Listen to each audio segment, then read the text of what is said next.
Hi, it's Michelle Einstein, Songbird Song. We had a writing group today at St. Francis of Assisi Residence 3. This is the original St. Francis Robin Michelle Songbird Song. And we talked a lot about love, and I told her what I had found out from the third Jesus Christ in India about love, and she was interested. Well, I'll just read what I wrote, and the answers will be there. The Master said, when asked, why do we live? He said, we live to learn to love ourselves. I was stunned. I thought I was supposed to love Jesus Christ and the least among us. That's what I was taught in church. We went to a sanctified church, it was called. So, the Church of God on Poston Street in Clarksville, Tennessee. So I remember Kojak, the Greek detective, on television sucking on a lollipop asking, who loves you, baby? And I said, nobody loves me. The correct question is, who do I love? I love my mother. She's half my creator, the egg and the uterus part. I love Brother Wright. That's Brother Wright. Sing Songbird Song McCartney. Now, he was my uncle by marriage when I was a child. He was always kind and gentle with me. For example, my hair was fine and tangled easily. And this was before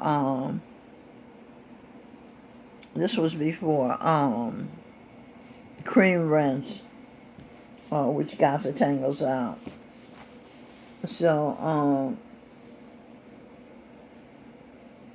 it hurt when my mother and aunt combed my hair.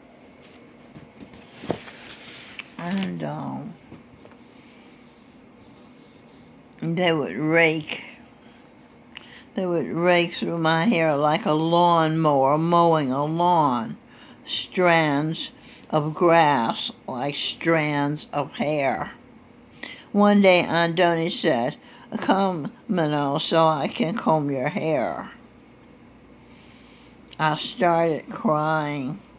Brother Wright said, baby, would you like me to do your hair? Oh, yes, I said.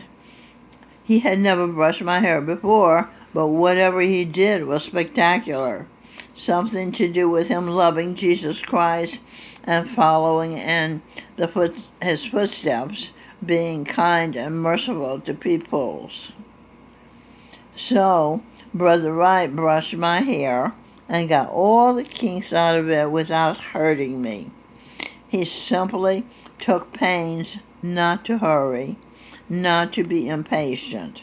The most important virtue a parent or caretaker for children and old people can have is patience.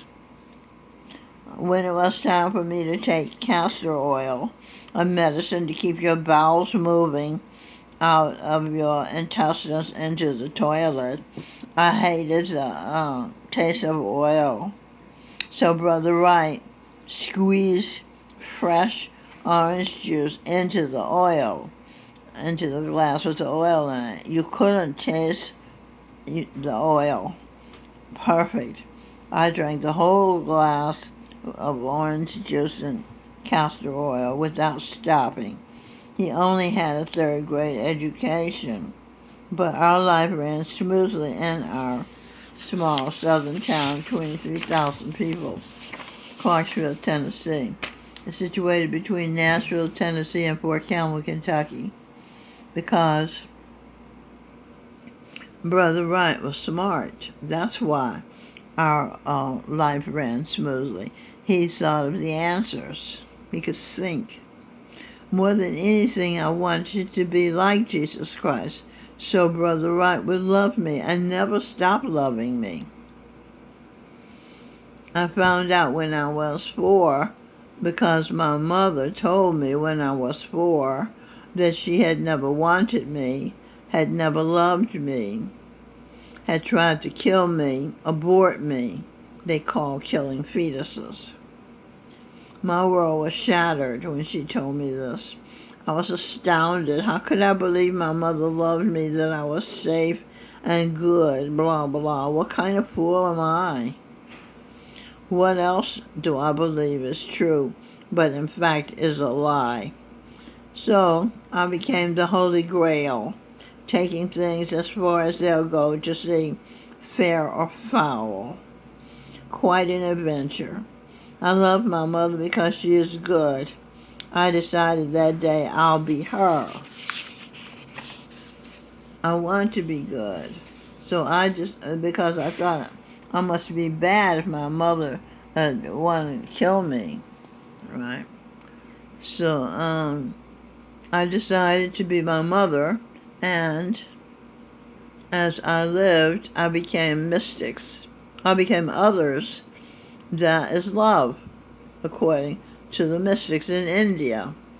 That is paranoid schizophrenia, according to the psychiatrists in the West. They know nothing, almost nothing, about the mind. The mystics understand it in India. And they said, Master, what is love? And he said, love is becoming the other person. Love is losing your identity. You see, it's quite a sacrifice, but people do it briefly, you know. All right, so thank you for listening to my story, and let's hope the psychiatrists and psychologists in the West come to understand the mind better so they can help people, really help them. They have given up on being able to cure them. I wrote A Cure for Death, a book. Of course, I have no idea. It's somewhere in this room, but I don't know where it is. All right, so thank you for watching. So long.